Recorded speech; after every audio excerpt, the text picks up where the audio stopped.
So, folks, there was a news segment in Australia that was billed as the most controversial spotlight story of the year. And, well, I have, like, maybe a slight spoiler, but they had to issue an apology afterwards, and actually the segment was so bad that they took down different parts of it that they had advertised on Twitter. Like, I was gonna throw up to start this segment. I was gonna throw up a tweet that they had posted to advertise the upcoming segment, and they actually went back and deleted that tweet. So I can't throw it up on screen now. So anyway, basically this 7 News spotlight was about the concept of detransitioning. And as a trans person, this is very important to me. Maybe they unearthed some new information. Maybe they've done really well. They've done really good research, and I haven't done any pre-watching here. So let's just go in with open minds and open hearts. I'm sure the science is solid. Good night, Eeyore Explorers.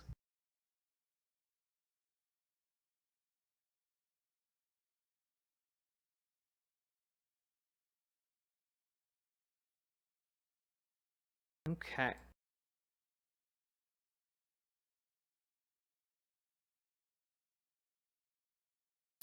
Here is the trailer, so we can get a bit of a feel for it. I was 15 when I had my breast surgically removed. It's the most controversial story this year. Children are being told they should change from boy to girl or girl to boy from as young as 12 years old. Oh my God. Thousands of kids are doing it and regretting it. I've gone through a medical catastrophe. And parents are being kept in the dark. No children should be transitioning without the parents' knowledge and consent. I believe our children are being lied to. These are life-changing decisions being made before our kids have any idea of the consequences. Is a generation being brainwashed? It's a medical scandal. When we reached out to the bosses who run these clinics, all we got was silence. Urged on by social media. But it's confused kids that are paying the price. I was just looking for a sense of belonging. Just real quick. But it's confused kids like this 23-year-old. That are paying the price. I was just looking for a sense of belonging. 7 News Spotlight on 7 and 7+. Oh God. So yeah, just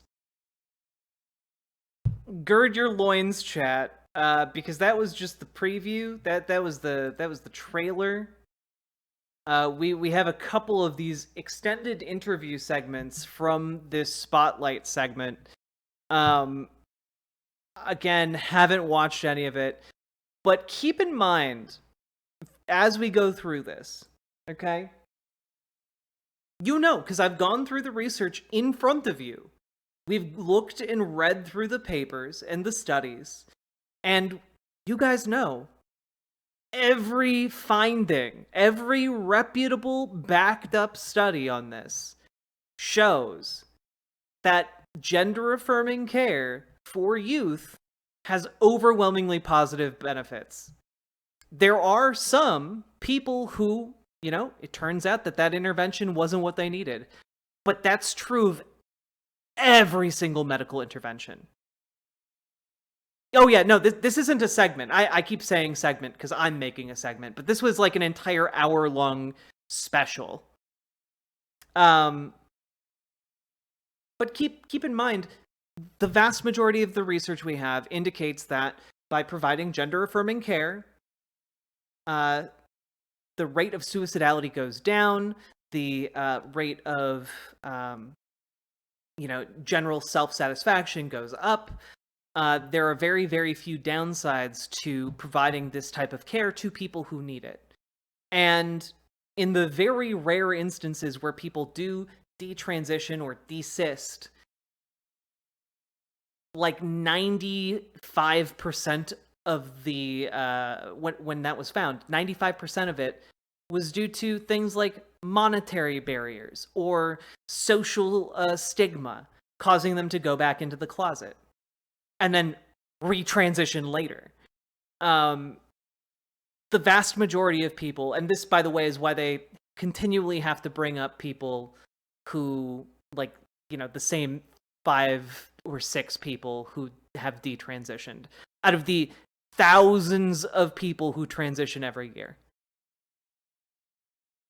Am I going over the whole hour-long thing? No, just the bits that are online, which is like maybe 30 minutes total, maybe? We'll find out. Here's the first one. This is Detransitioning Dr. Dylan Wilson extended interview. From all your experience, from treating dozens and dozens of children, what do you think? Can I just, before we get into the actual interview, like, you know the message that you're trying to send here. Like, you came into a darkly lit studio. You have the stark lighting going on here to make it look scary. You got the dun intro music. Like, don't tell me this is like impartial reporting. From treating dozens Most of what I just saw was about the schools were keeping parents in the dark about it. So, schools generally have policies about, like, not outing children as trans or gay to parents, because generally speaking, if parents don't know that their kids are gay or trans, it's because the kid doesn't feel safe telling them that they're gay or trans. So, what schools aren't providing, like, testosterone injections or any type of medical intervention. What schools are doing is, like, using the right pronouns that the student asks for, or a different name that the student asks for. The students can't get the medical care from the school. That's not something schools can do. So that's why it's not shared with parents. Because if the kid hasn't shared that, there's a pretty decent chance that the parents will disown them, kick them out, physically abuse them, sexually abuse them. This was such a prominent thing that schools adopted policies to protect the kids. There's a reason why the vast majority of homeless youth are LGBT. And it's because parents kick their kids out for finding out that they're gay. This is something that happens not infrequently, and happens on such a scale that schools, as a rule, protect the privacy of children. So, yeah, the teachers in the schools aren't helping kids to, like, navigate the medical healthcare system, to, like, secretly get hormones or puberty blockers or surgery. That's not something that they can do legally or ethically. But they do respect, like, pronoun usage. They do respect, like, name changes. And laws requiring schools to out children to their parents puts children at risk. Oh, Paladin, that's another segment that we have. I wanted to get to this. I was gonna, if Salmon Moose wasn't here, I was gonna ask you guys if you wanted to do Dimmy, fuck, Amazon, or evil. Those are the 4 categories of content we had on the table.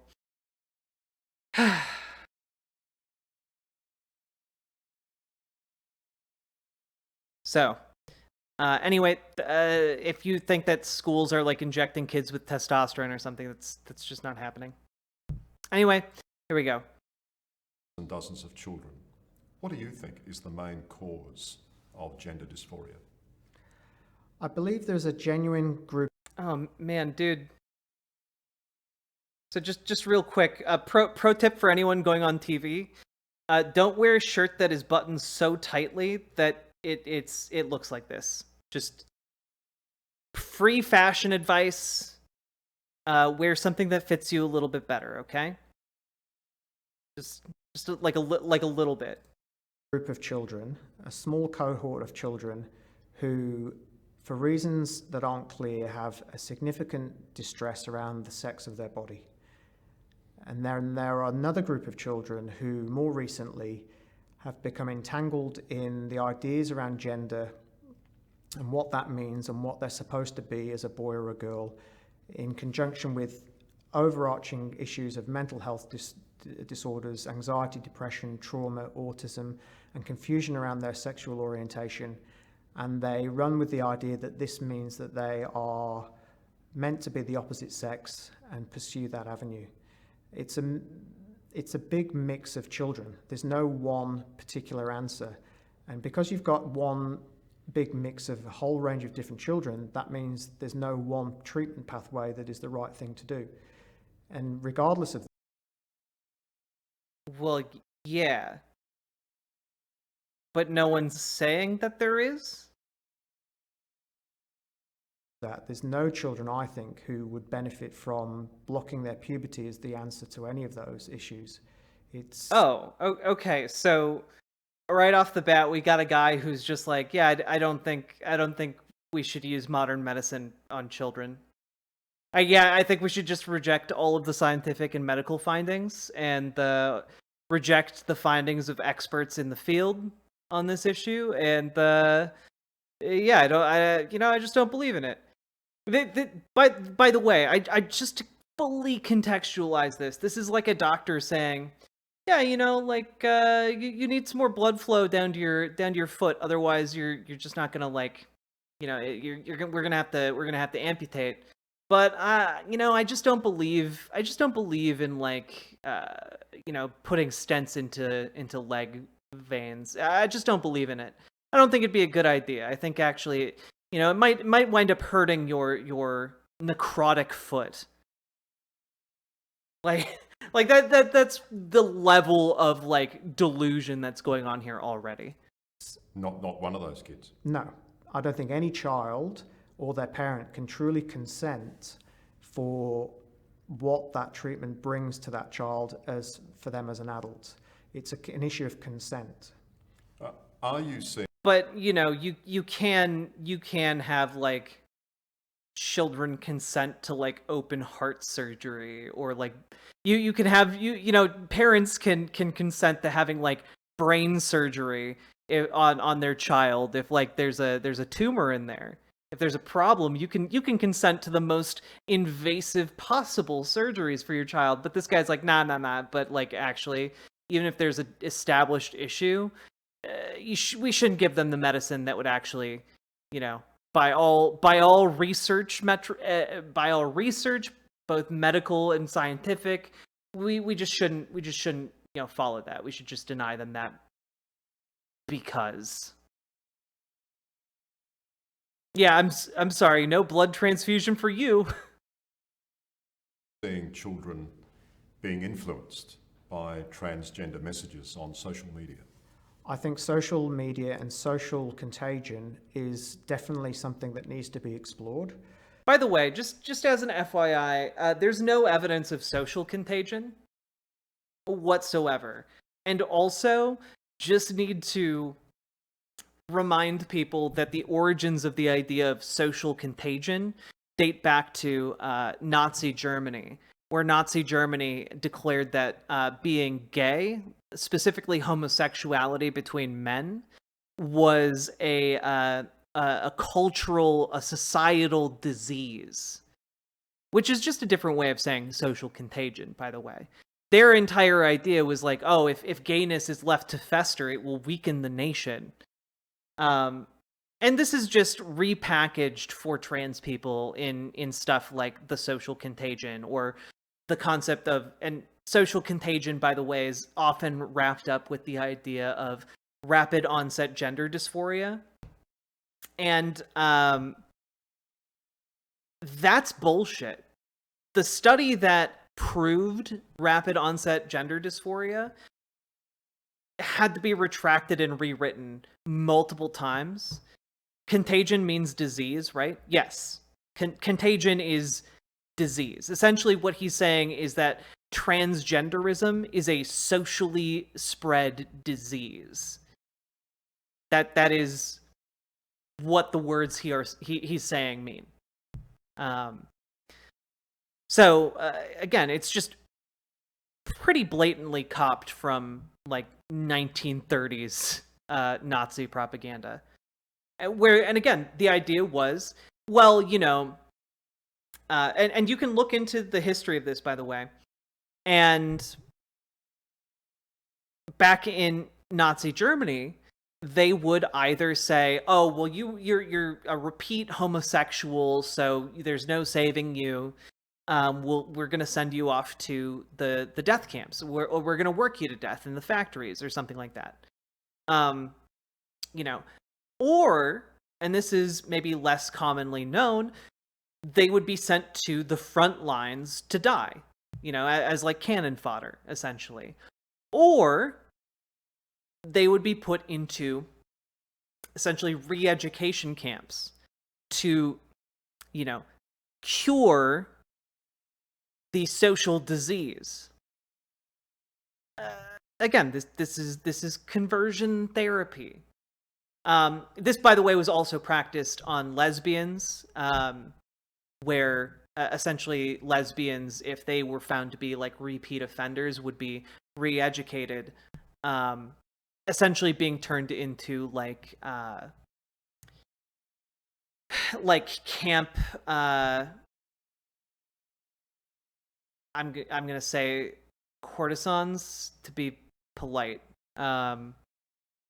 But they would be essentially passed around to be fucked by a lot of men, and or raped by a lot of men, better to say, because that was then, you know, seen as fixing them. Yes, corrective rape. And these ideas and these outcomes are kind of core and inseparable to the ideas behind social contagion.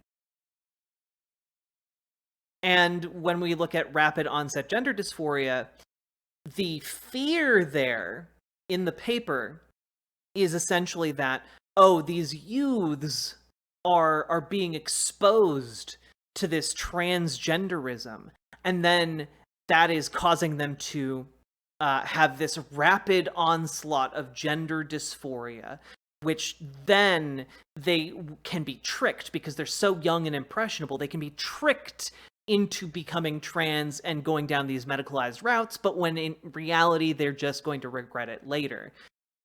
But then you look at the paper, and the reason why it seemed to be a rapid onset of gender dysphoria was because the paper collected information only from the parents of trans youth.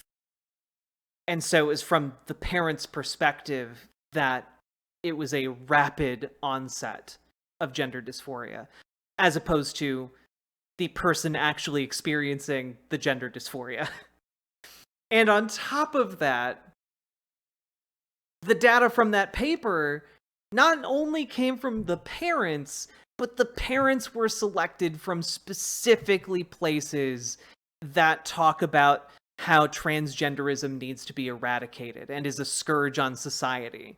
So it sampled the most transphobic people that exist to get information about how they felt about their children.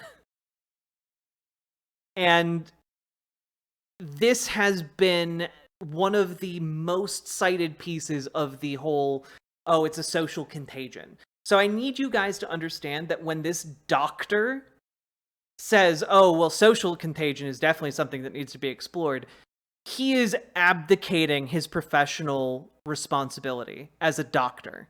He simply hasn't bothered to read any of it, because, or any of the data, any of the facts, because it conforms with his worldview that trans people are a disease. The fact that there's been no academic interest in that potential is a problem.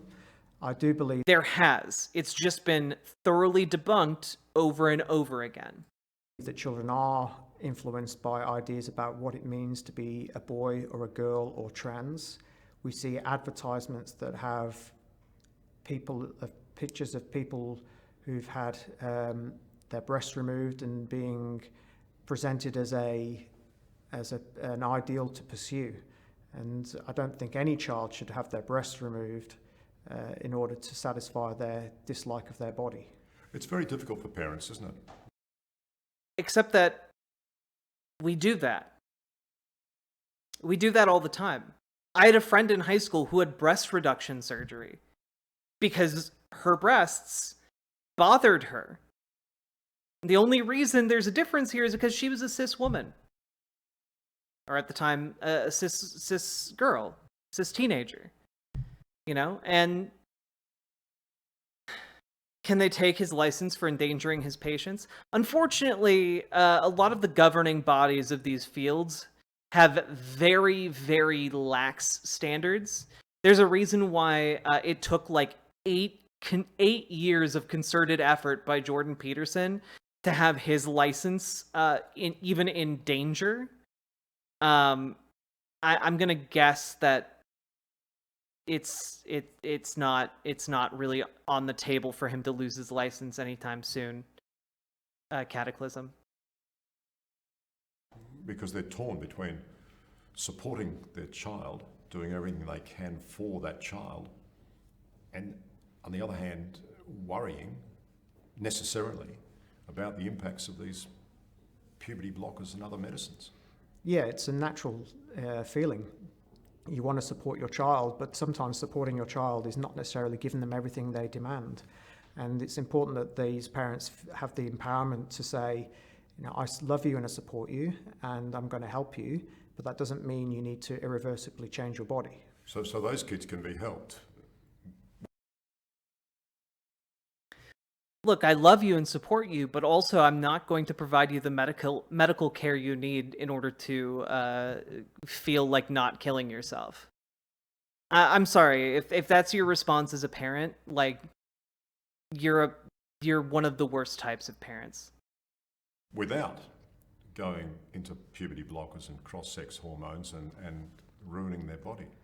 I think it's really important generally that the treatment for these children should be about body acceptance, keeping these children grounded in reality. Unfortunately, I find that a lot of these children are promised something that cannot be achieved. It is not possible to be the opposite sex. And these children are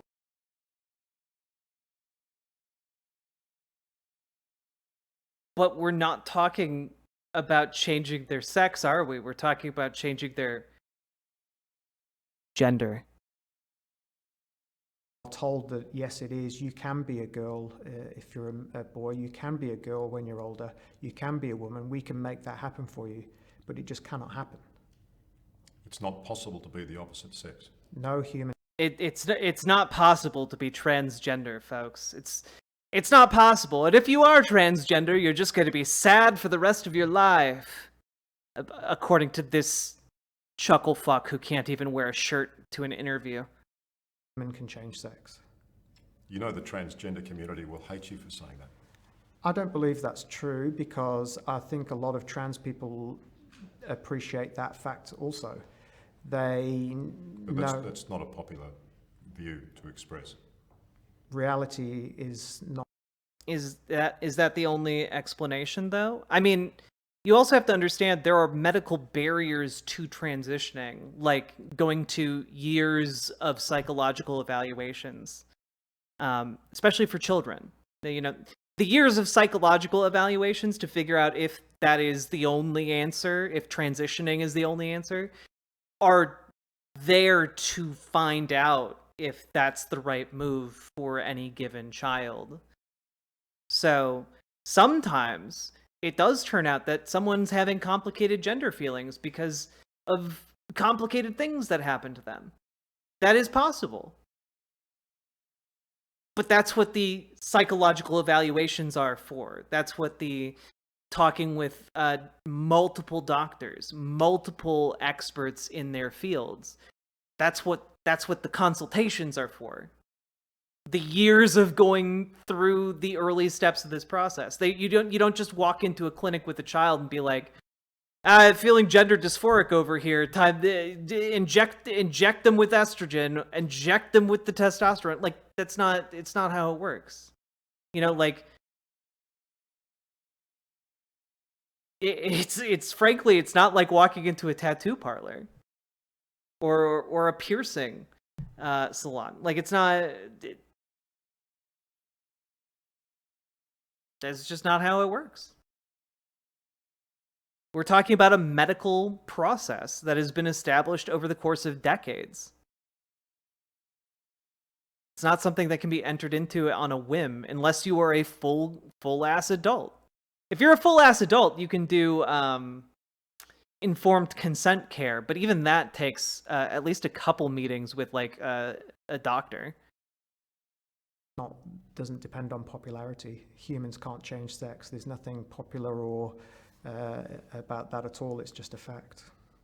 When the parents go to the gender clinics, what are the parents being told at those clinics to convince them that their child is better off as another gender?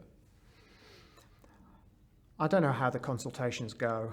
The feedback I've seen is that if a child expresses the view that they are of the opposite sex, they are told that we can help. No, that's the child is just saying, hey, people see me as a boy, but I feel like I'm a girl. They're not talking about like their sex. They're talking about their gender. These are two different concepts. I need the door takedown content. It is coming, the Heggerts. Help with that and help the child achieve that by blocking their puberty and then eventually progressing on to cross-sex. What's your opinion on the claim that children who undergo gender reassignment have a higher chance of committing suicide than their peers? Well, my opinion on that is on a couple points. One, children aren't going gender reassignment. That's not happening. If what you mean is children who go on hormone replacement therapy have a higher chance of committing suicide than their peers, that's a different question. But no child is getting bottom surgery.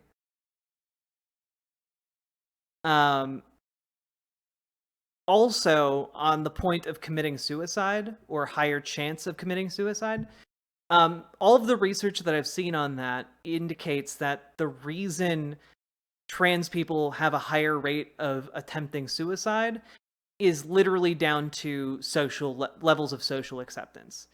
For example, having at least one parent that is supportive of you as a trans person, for a trans youth, you know, if you're like 14, having one parent in your household who supports you reduces your likelihood of trying to commit suicide by like 14 times and brings it down to parity with the rate of suicidality of cisgender kids.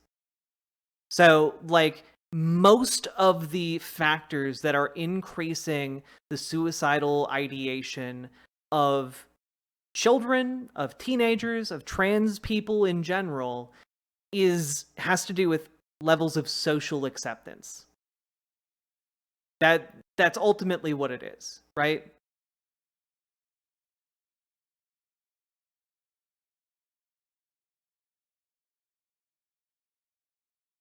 Sex hormones. I don't know how how that consultation goes in any other way. It's hard to conceive what the argument is. Man, it's almost like you should have talked to a doctor who works at one of those clinics instead of this chucklefuck who doesn't work at one of those clinics and is just imagining their process.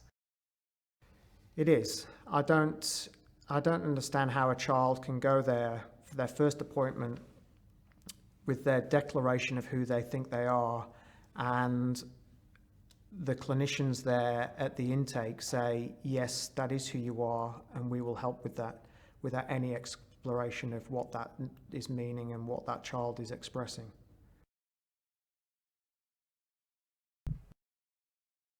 I'm not super familiar with the Australian healthcare system, but I'm going to go out on a limb and guess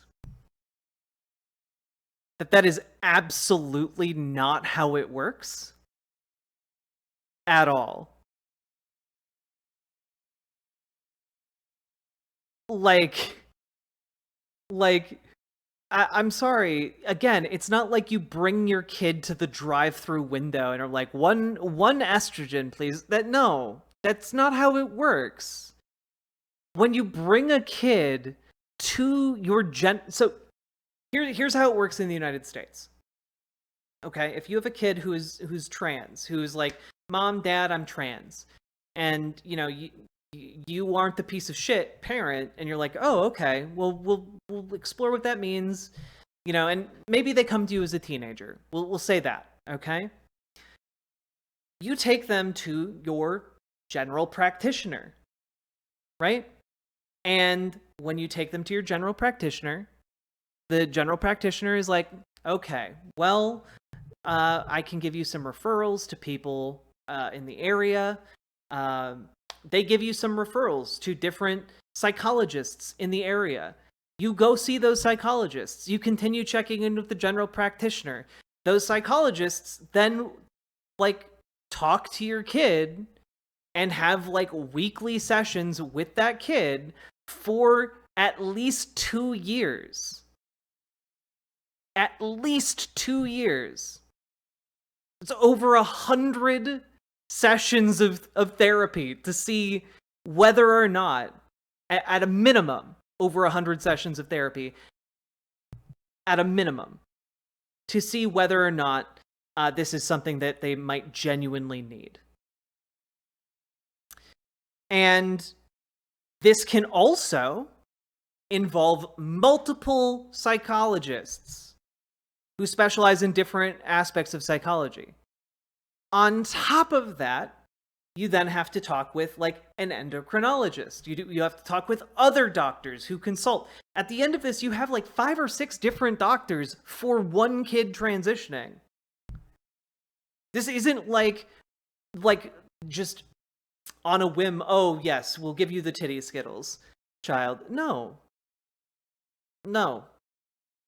That's not how that works. Now, I don't know how the Australian healthcare system works. Australian standards trans care.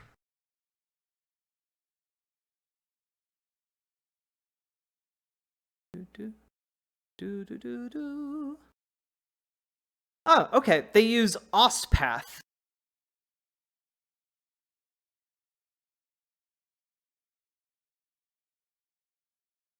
Looks like.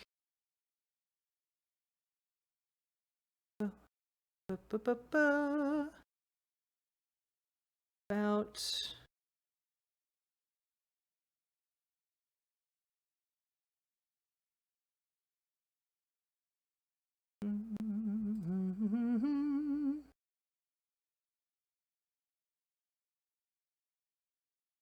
okay, yeah, look, a lot of this is based on the same science and the same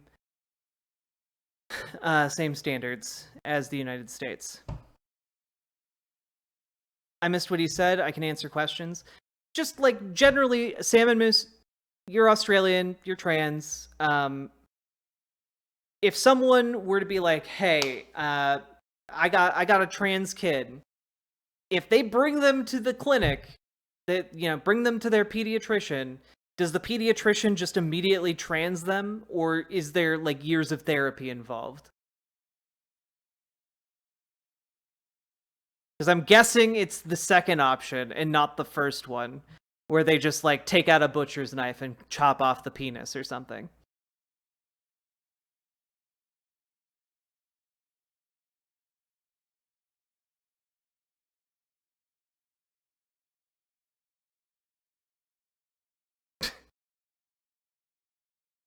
Turtle the kids, god damn it. Children are exploring their gender identity in ways that I wish I had found more accessible when I was a kid. Conservatives want the dialogue to end completely. That is not helpful. Gender must be explored because it's a spectrum. Okay. Nah, it's years of therapy. Hormone blockers are relatively straightforward. Hormones are harder. Surgery is a court appearance. Okay, yeah, like this guy is literally arguing that like, oh, everyone's affirming these kids too much. And in order to get surgery, you need to appear in fucking court. Okay, yeah, all right. So that's how full of shit this interview is. It's almost as if the children are the medical experts.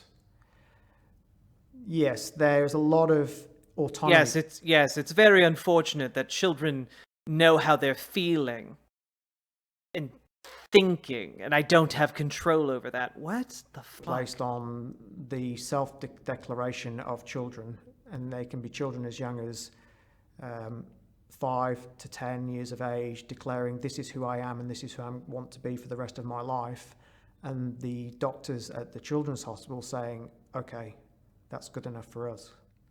Okay, but if a 5 or a 10, so just hypothetically, a 5 or a 10-year-old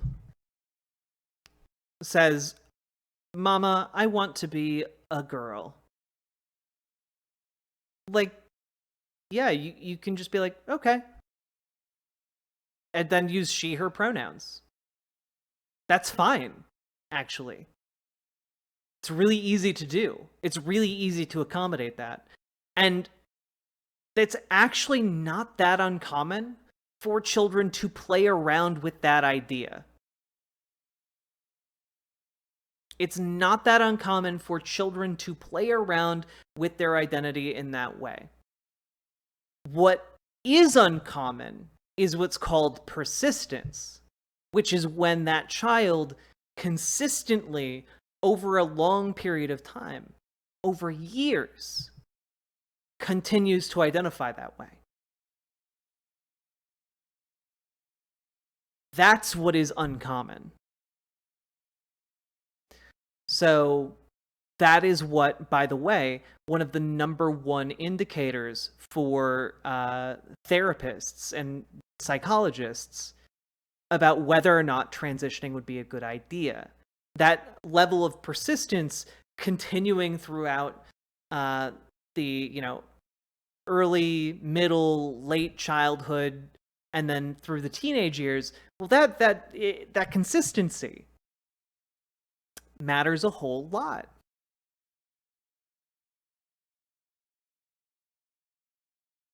That's what amazes me. I mean, where does that leave the medical profession? I mean, it gets right back to the Hippocratic Oath, doesn't it? Do no harm. That amazes me.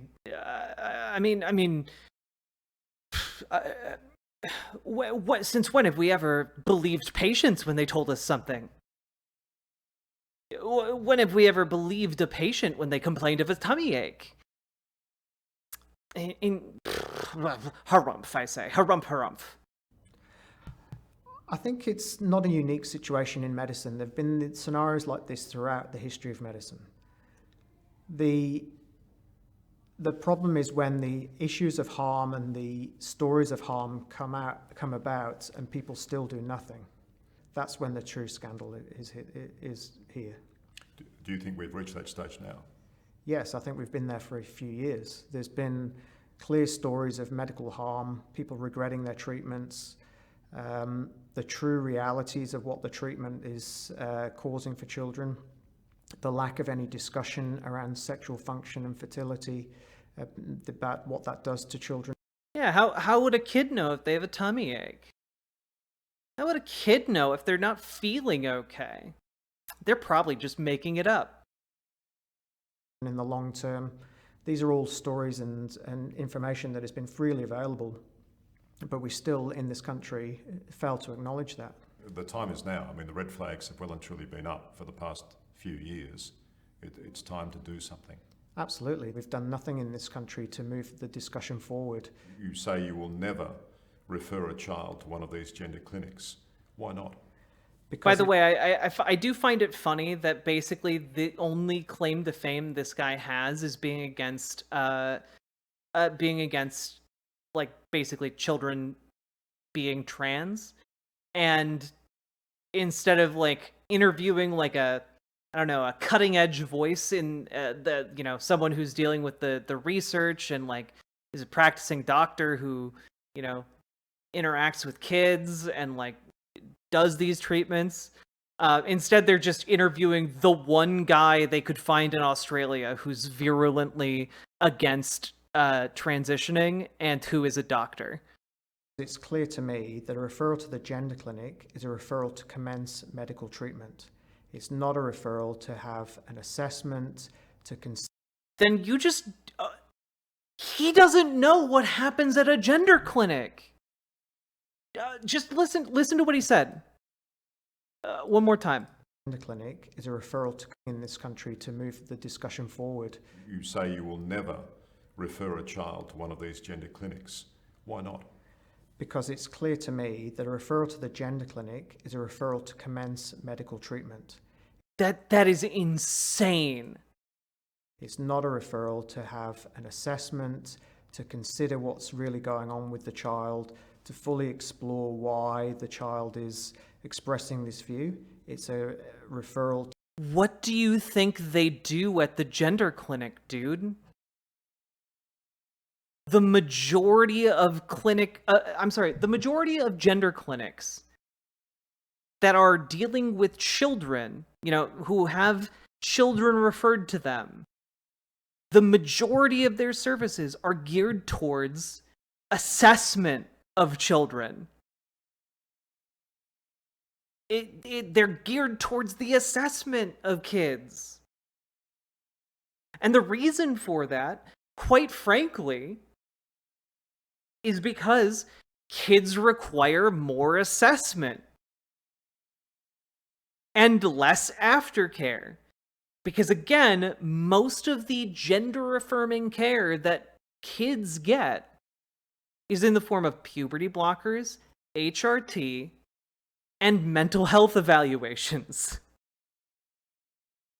And the mental health evaluations come before the other two. So the medical treatment for kids at these clinics is non-stop assessment. These conservatives are genuinely anti-self-reflection of any kind. They aren't even just anti-self-reflection. They're anti-logic. The concept of thinking through a topic is anathema to them. They don't believe in it. Because even if you just puzzle through the concept of a gender clinic, you know that he is fucking wrong and lying. It is anti-reality to be this deep into being transphobic.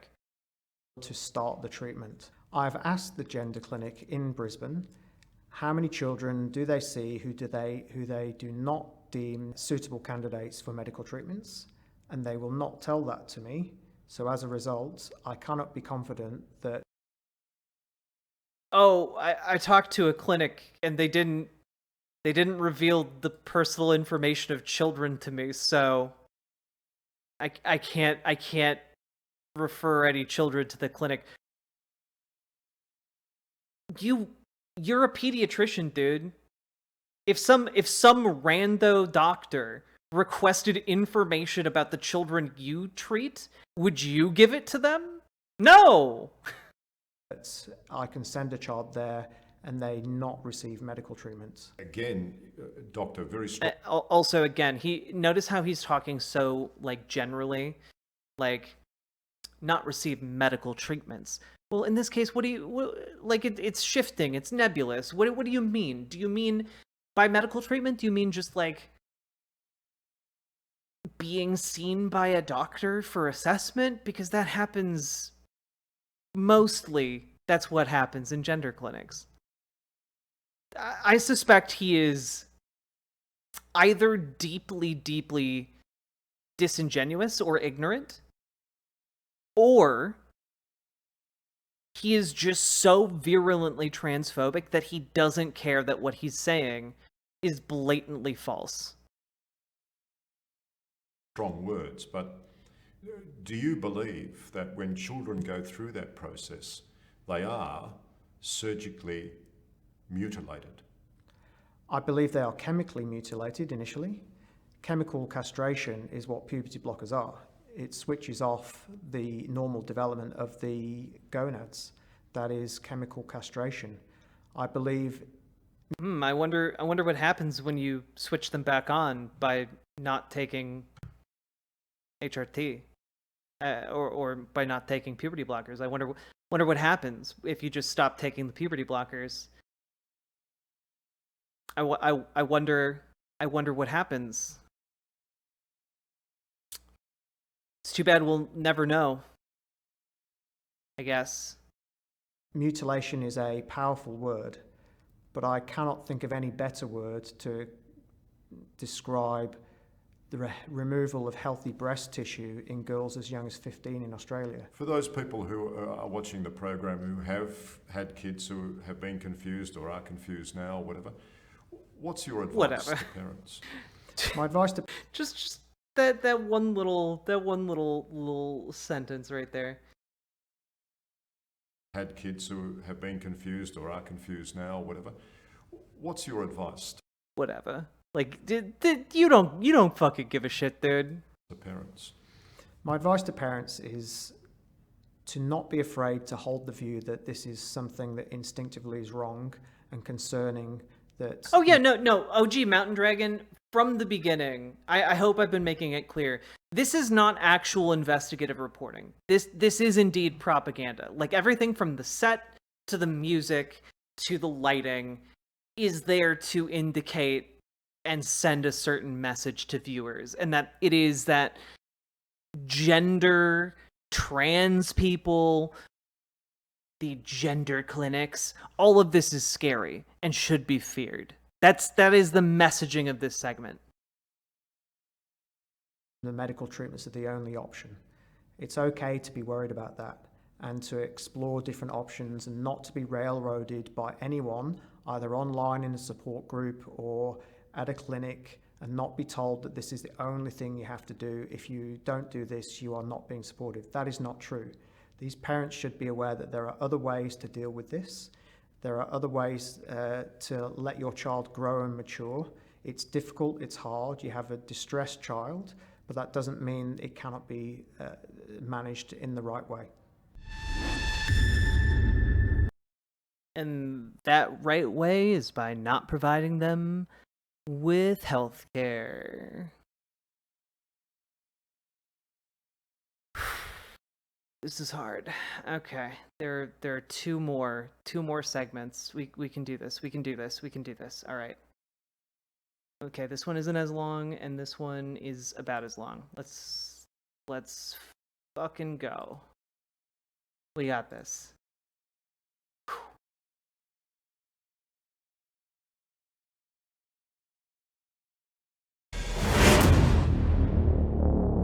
In simple terms, why were you stood down from your clinical duties at By the way, this is Gillian Spencer, extended interview. the hospital? The hospital took the opportunity to remove me from clinical duties on the grounds of being a danger to trans and gender diverse children. Because I've got a history of expressing concerns about the gender clinic in the hospital and the model they're using called the affirmation model. This affirmation model, can I paraphrase that? Tell me if it's wrong. Mm-hmm.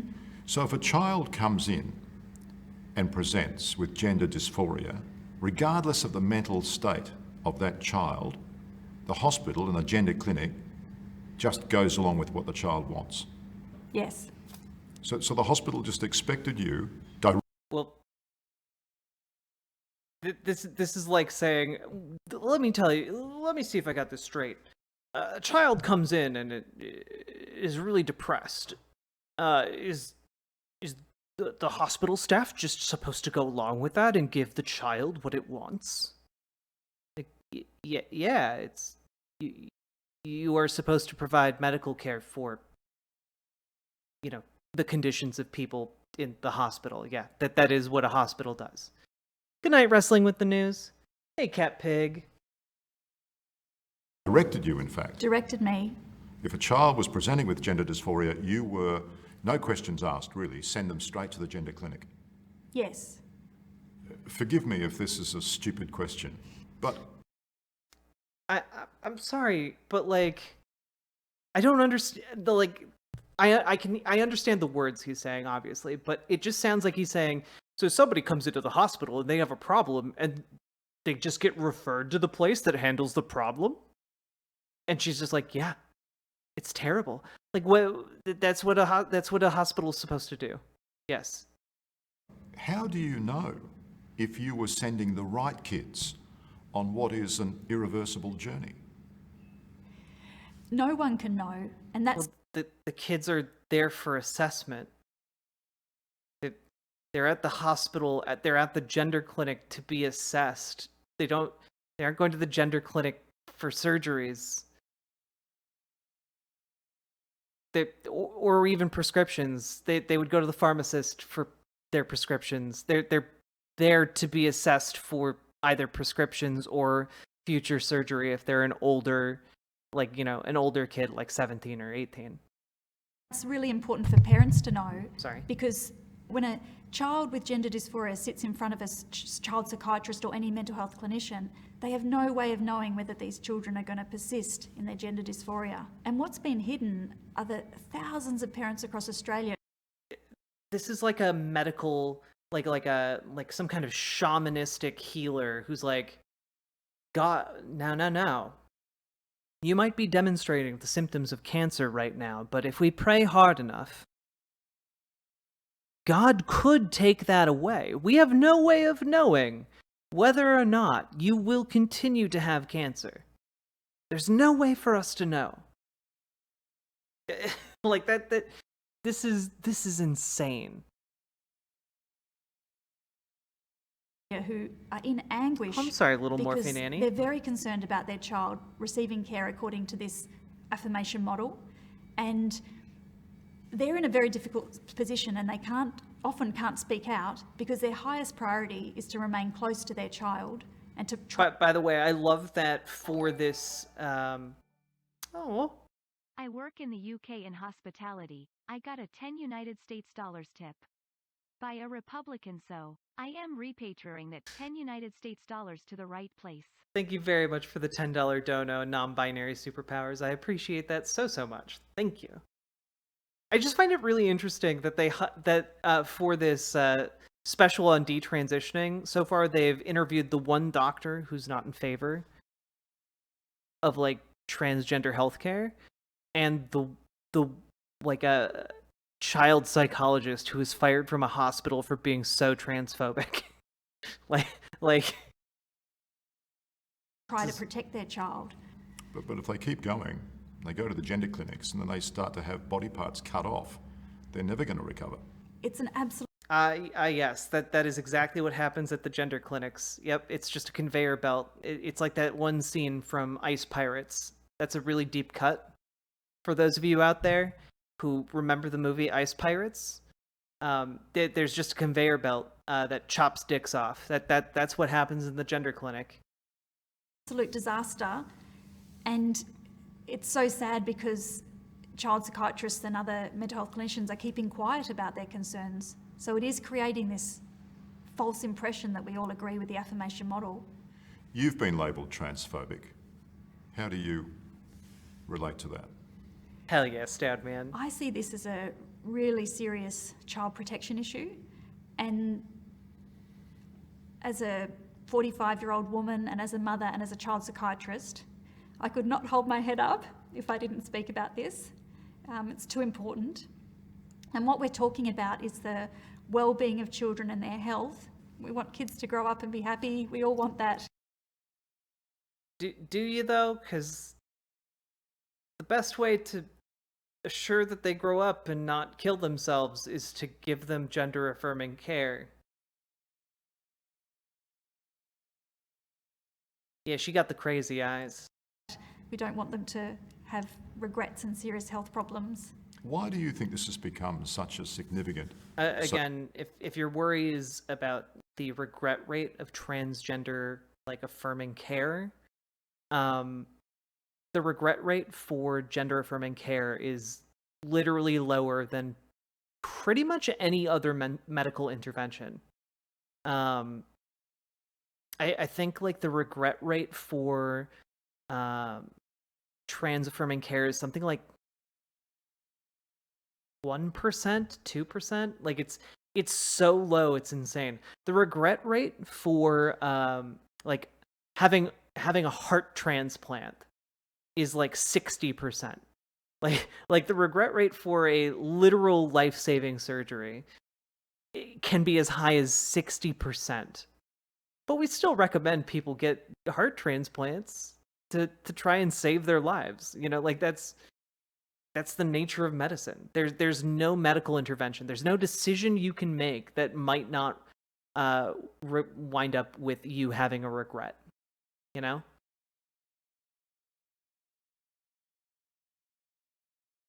Social issue.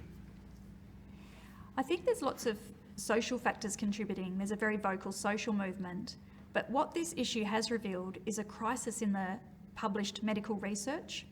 And so yes, we all know you care very much for the medical research. The vast overwhelming majority of which indicates that gender affirming care has positive effects for children and adults.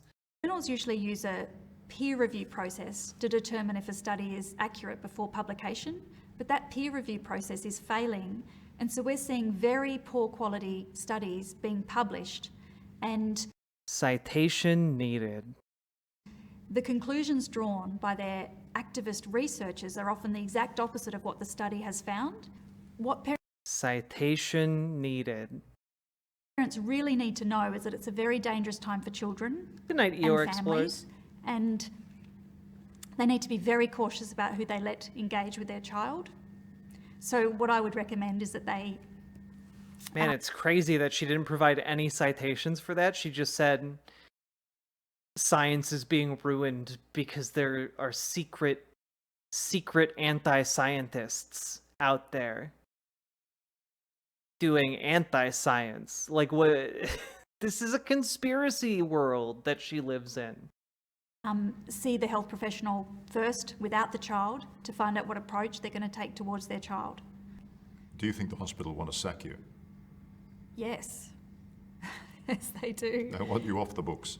They don't want me hanging around in the hospital. Because as far as they're concerned, you're a troublemaker. As far as they're concerned, you're trying to deny children like modern medicine. Again, this is like saying, well, I can't let you have that blood transfusion because that would pollute your body and that's against God's will. Problem with having me in the hospital is that I become a rallying point around the issue, and it might motivate other people to raise similar concerns. I'm struggling with the concept of seeing you as a big bad troublemaker. Thank you. because you want an open-minded approach to this. That's your sin, medically. Well, no, her sin medically is preventing children from getting the health care that they need. That's the medical sin. Yes. Well, I see this as a child protection issue. I think we need to take urgent steps to figure out how interventions that are so serious and poorly evidence-based have been delivered to children across Australia. And I think that we need to have a federal independent inquiry into the model of care for children with gender dysphoria in Australia. Do you think you will get your job back or not? Well, the lawyers seem to think that it's unlikely, but what I've discovered about myself is that I do live in a bit of denial, and I just can't imagine not being back in my office and being with those colleagues that I've been with for years. Do you want your job back? I do. Just in my job, I've met a lot of really courageous people, patients, and so I gain inspiration from them. And I try and keep myself happy and strong, and I look forward to walking back in the door of the hospital. Good luck. Thank you.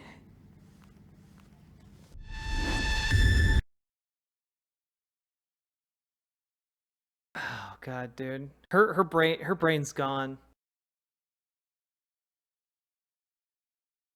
Yeah, honestly, like, she strikes me as someone who read that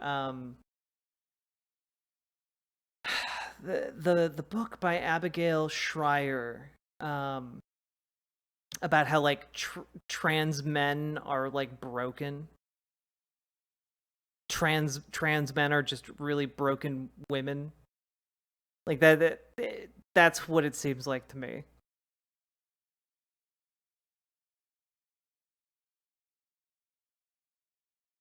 Oh, interesting.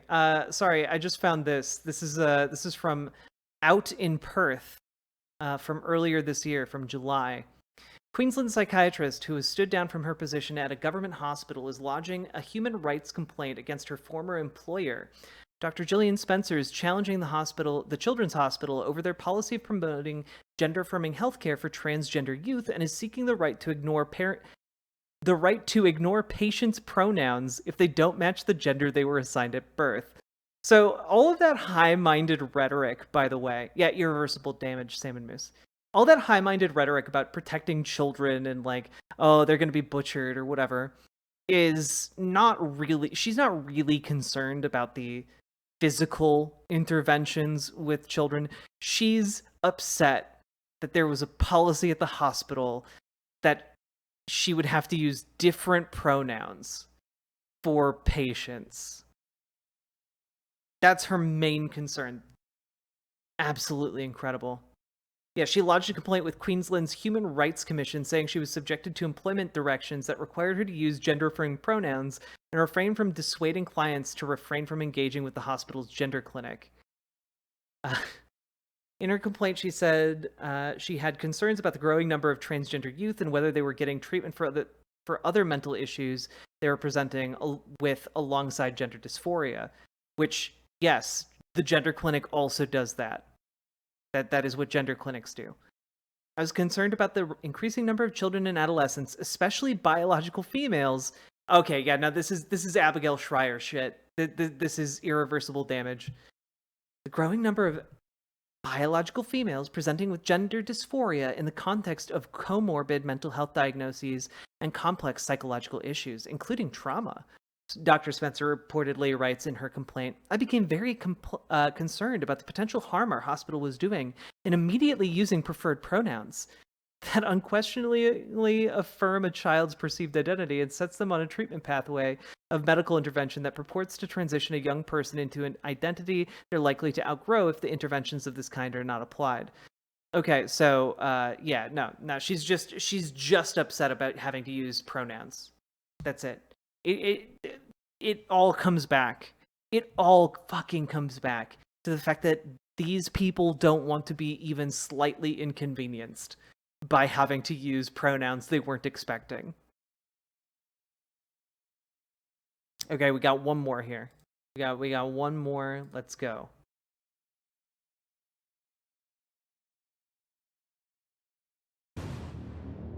This is Professor Ian Hickey. Well, tonight we've heard from detransitioners and traumatised parents. But what about the experts encouraging confused kids to switch genders? Despite approaching gender clinics right around the country, only one specialist in this field agreed to speak. Here's Professor Ian Hickey from Sydney University with Liam Bartlett.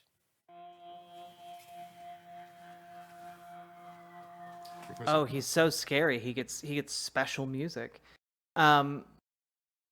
I do just want to say, like, yeah, it's just so interesting. This is the one person who's apparently supposed to be pro gender transition.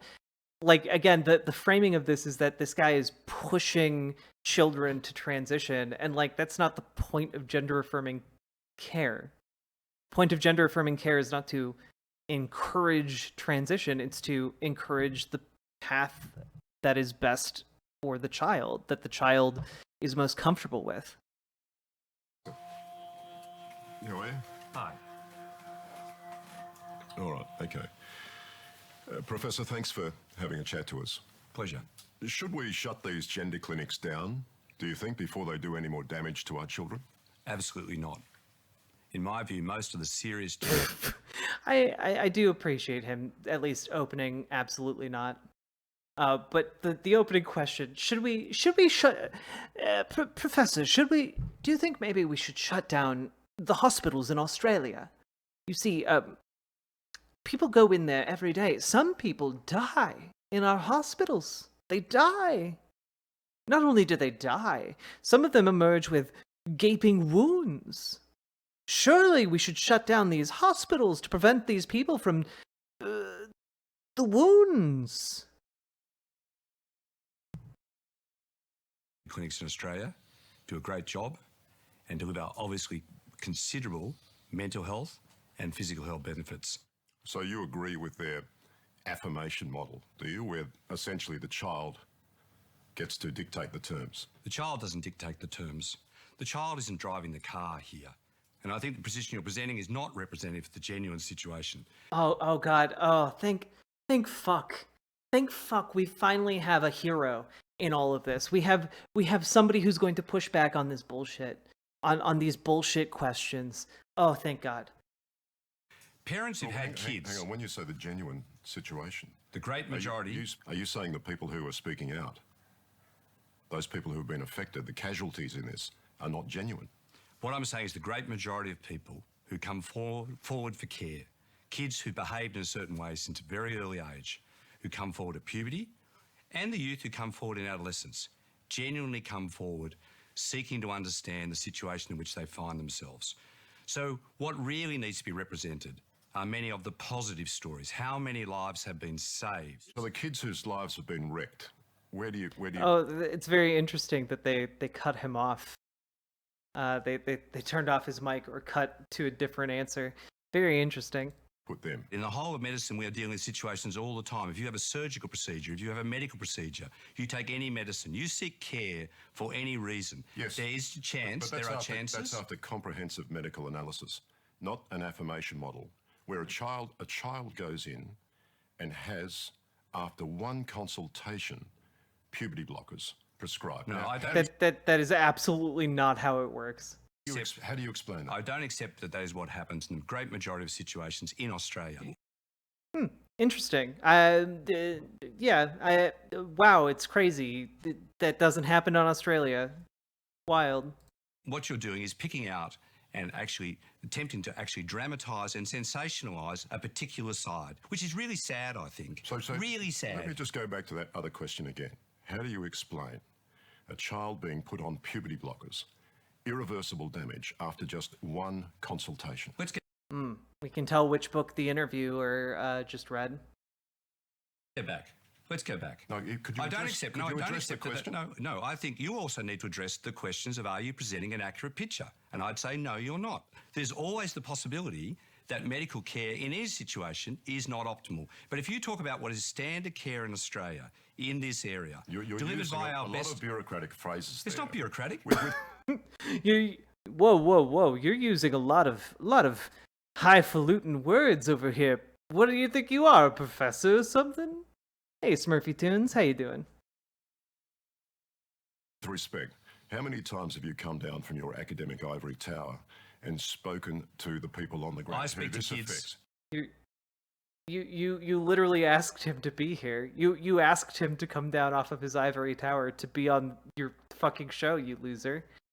How many times have you spoken to the children? I speak to kids where every it's day. gone wrong, I speak and to the kids. parents who are terrified. I speak to kids every day, and to parents every day who've gone through this situation, including those who've not been able to access care in the past, including those who go along and decide at various points to say, I'm happy to stop where I'm at. When you come back later in life and people may change their minds, that's entirely possible. But to say that, to say somebody did the wrong thing at the time is also not true. Professor, answer me this. You're happy to see a 15-year-old... Also, he's a practicing psychiatrist, so, like, he talks to children all the time for his job. On top of being a professor who literally directs, like, the health and policy at the brain mind project of the Sydney University. Girl, go and have a double mastectomy, are you? No, not necessarily. And as is the case in Australia, again, the case in Australia about kids at certain ages moving from just blocking to actually hormonal treatment to then potentially surgical is taken typically in a very considered way and not at early ages. So at 15 years old, a child who... I do have to say, he is doing remarkably well in an incredibly hostile interview. Like, look at his posture here. Right? Just like he looks unfussed. And I can tell he's really mad, but he visually does not look mad. Which is kind of important here, you know? 15 years old, a child who is not legally deemed responsible enough to drive a car is somehow deemed medically fit enough to decide to mutilate her body surgically. The language, no, your language used, first use language of mutilation, okay? The attempt to vilify the doctors involved and vilify the people involved, I think is entirely inappropriate. I'm not vilifying anybody, I'm saying it's mutilation. For example, I mean, if you change your mind 4 years later and you've lost your breasts, you'd be pretty unhappy about it as well. At 15 years old, children enter into the process of starting to be involved in their own medical decision-making around contraception, around their own health. Children get involved at 15, having to make decisions about all sorts of surgical... Children at 15 can literally make babies. Like, pretending that, like, this is not, like, an age at which important medical decisions are being made by teenagers is insane to me. Procedures and other areas affecting their health. You try to make fun of the academic things. I don't think it's funny at all. Already tried. I think the casualties involved in this are incredibly sad. But I want you to address the real issue. I want you to address the issue of the mental health harms of no action, of the systematic data about reductions in suicidality, of the potentials of mental health harm. You'd rather take action, affirm their gender, go through the puberty blockers, irreversible, cross-sex hormones, irreversible. You'd rather do that than actually stop, wait, have a comprehensive medical analysis.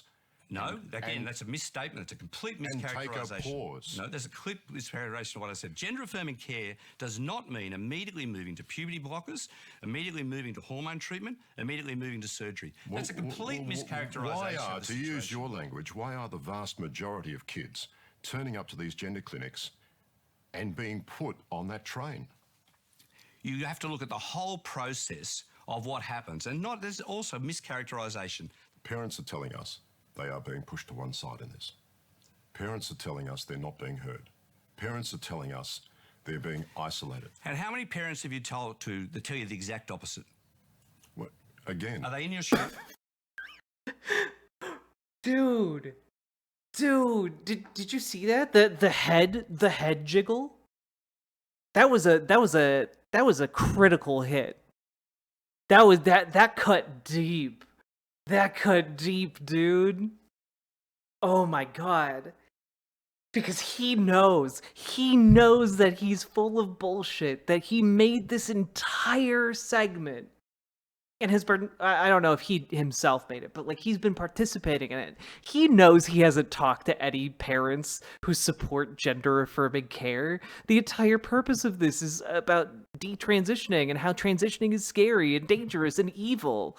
Like, he knows how dishonest he's being. That's amazing. Again, it's not a mathematical competition. No, but it is a realistic one. You're trying to characterise a system on the basis of some particular cases and ignore the great majority. What is that? What is that? How do you explain the meteoric rise in numbers of kids in Australia presenting at gender clinics? That's a much more interesting question. Oh my god. And you notice he had to pivot. He was so thoroughly defeated here, he had to pivot to that. That's amazing. Sociologically, our society is really interesting that more kids are coming forward for care. How do you explain that? Is a good thing. The idea that we are simple binary people, simple male, female, and happy with that, does not respect what has been known for centuries, that a great number of young people are not so binary, they're not so fixed. As our whole society becomes more inclusive and less rigid, more kids are coming forward. This is not just simply a fad. It's not just simply a fashion. Really? It's moving. Really, it's going closer to what has always been the reality. Does the influence of social media have anything to do with it, in your opinion? Increased awareness, you bet. And you think that's healthy, do you? Yes. So when doctors come to us Chad and responses. say the system is wrong, one, it's a medical scandal. One doctor. And when child psychologists one doctor come to us. Dude, oh my god. After watching the last couple segments, I thought this was going to be another slog. This is healing me. Okay? Oh my god. Just when child psychologists come to us. So here you are on numbers again. It's so interesting because he's immediately seeing through this bullshit and very clearly calling it out. So how many do you want us to find? Do you want me to go back out there and come back to you in 12 months' time? I'd like to refer to the College of Physicians. I'd like to refer to the AMA. I'd like to refer to the College of Psychiatrists. Large numbers of doctors here in Australia and internationally who are continually looking at the evidence. So when a child psychiatrist... It's so interesting. They brought on their one doctor, and this guy's just like, you talk to one? Just one? What about the whole organizations of doctors? Comes along, just one, professor, in your own language, and they get suspended because they present a different opinion. What do you say to that? That person is in dealings with their employer. If you go to the College of Psychiatrists, no, I'm going to the College of Psychiatrists. You just go for the bureaucratic headline. It's not bureaucratic. You don't want to drill down on the cases, do you? Because it doesn't... By the way, when we're talking about science, the consensus actually is very important. I want it to doesn't drill down. Affirm with your story. No, I want to drill down on the thousands of cases in Australia where this good practice is occurring. That's what's happening. So finally, what do you say to the parents, to those parents who have spoken to us, to the parents who have written to us, who are terrified about the situation and what's happening to their children? I'd be quite happy to have conversations with any of those people to hear their story. Professor, thank you. Thank you. What a... Great. Thanks, Professor. I think, your argument about the majority is really heartless. I don't agree. I've got my heart for the people in any medical situation who might find themselves harmed by medical care is the same for those who've benefited. It's not heartless at all. It's heartless to ignore the great majority of people who've benefited. No, you just accept that there are casualties on the side of the road. Do you accept from any surgical procedure that something may go wrong? I don't accept that children have ever had surgery yourself? Yes, I don't accept. And did you accept there was a risk? I don't accept that children have to be put at risk unnecessarily. If a child has a surgical procedure for appendicitis, a surgical injury, is that an unreasonable risk? Oh my god, they kept filming. Oh my god. This is incredible. The interview ended and he's still beating his ass. Oh my god. Well, that's because the organ has already failed. So if this situation arises, a kid's mental health, their life is in danger, they're really distressed, their development's in danger, doing nothing is fine? But there's lots of ingredients in that cake. So why don't you look at the whole cake? We do. Professor, I think we're being quite courageous actually airing those people's stories because no one is listening to them. People like you kick them to the curb and say, well, they're great or good. Too bad, no, too sad. And that's entirely untrue and also unfair. It's an easy sensationalist thing to say. Well, I'm quite happy for you to call me a, tabloid media sensationalist scumbag. I couldn't care less. That's a very interesting characterisation of yourself. I'm interested.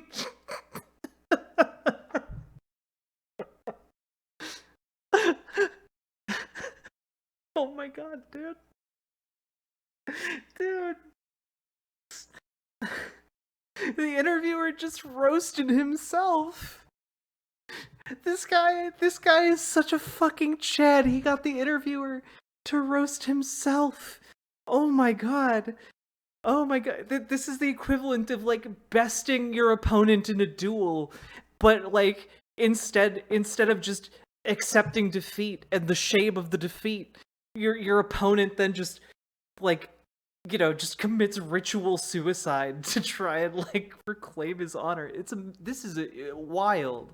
Interested in the future of the children here in All Australia, the children? Professor. All the children? Every single All one the of children? them. Every All the single children? one of them. Where are all the children who've done well? The children who have done well, fantastic. Where are they? But Where are their parents? What about the Where are casualties? their doctors? You just completely ignore the people who fall through the We cracks. do not ignore, and I don't personally mind. ignore. We can I play meet with verbal people. gymnastics all day long. I have people with I'm me happy all to the do time. that. I'm quite happy to meet with, and I do meet with and talk with people all the time who've been on all sides of this debate. Oh my Next. god. It is not possible to be the opposite sex. It's just a fact. It's a lot of white suburban kids who feel inadequate. Oh, but if I transition, I'll be special. Dude.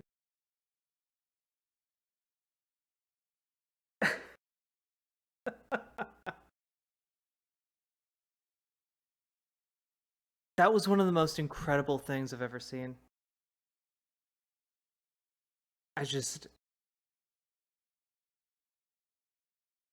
Oh my god, dude.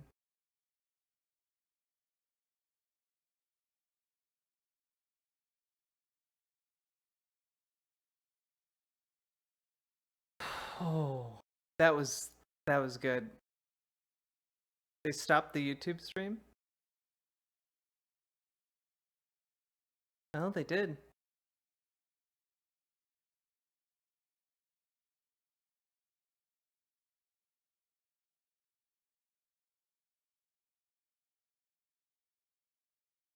Oh god. It should be back. It should be back soon.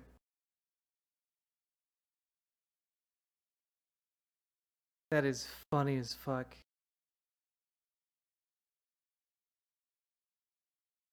Okay, but we did get almost the entire 3 interviews. That was great.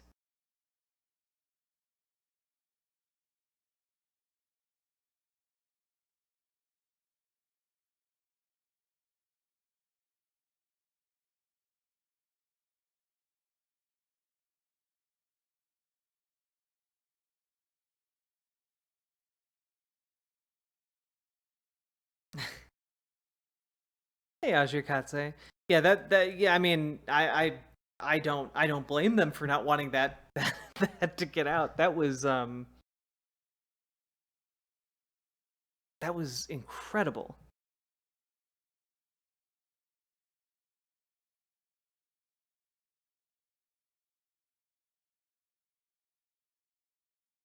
Do you think but those were the extended interviews. I don't think they aired those full interviews in what they published. Can you post that DMCA on Twitter? People should go after them for that. I mean, I don't know that I can get them to un-DMCA it, but I'm surprised that they published any of those on YouTube.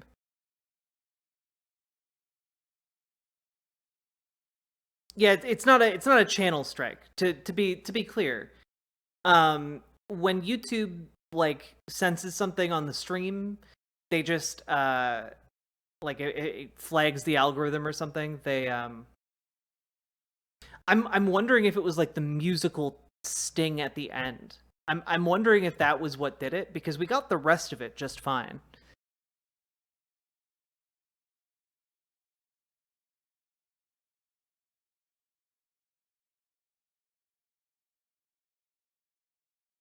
To conclude his point, if you talk to one detransitioner, statistically you need to talk to at least 9 trans people that are still identifying as their trans identity.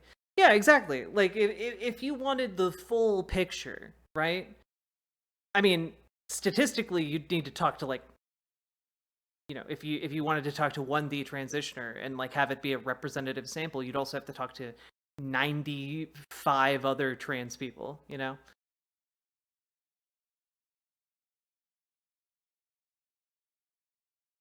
I reckon that sting sound is tagged. Yeah, I imagine that's what it was. What is YouTube even? Honestly, anytime I play a song that has even a remote, like, couple seconds of a song that might be vaguely recognizable, like, I can get clapped, which is, by the way, why, like, sometimes the Friday song is a difficult one to play, because that instantly demonetizes the stream. Frankly. Benefit of the doubt, to be generous, would be 9-1. Yeah.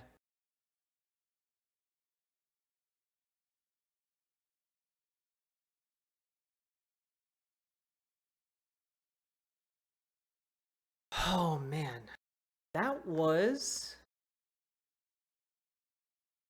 that. Honestly, that's the perfect way to end tonight's stream. Just the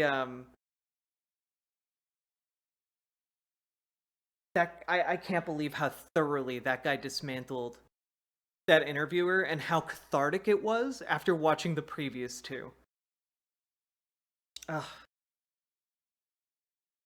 Also, chat, if you've been enjoying the stream, hit the follow button on Twitch, hit the like button on the stream, and hit the subscribe button on YouTube, and consider dropping some subs or donos, especially over on riverboat.gg, where I get to keep 100% of the money you send my way, and I don't have to split it 50-50 with Jeff Bezos like over on Twitch, and I don't have to split it 70-30 like over on YouTube. So consider coming on over here and dropping some donos.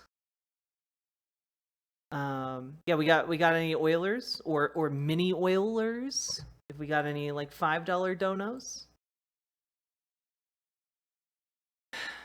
Pretty good guess. The big music companies have had especially good success in trying to get laws and policies to support them. Yeah, it's true. Yay for Jack getting more money? Well, you can only yay if it actually happens. That's been my complaint with every government body hearing I've ever watched.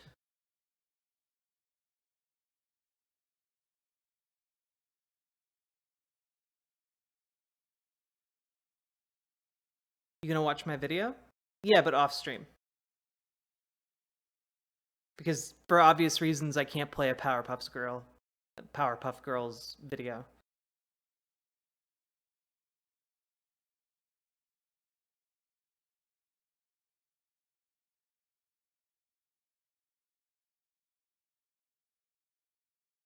I feel like I look really cute tonight, by the way.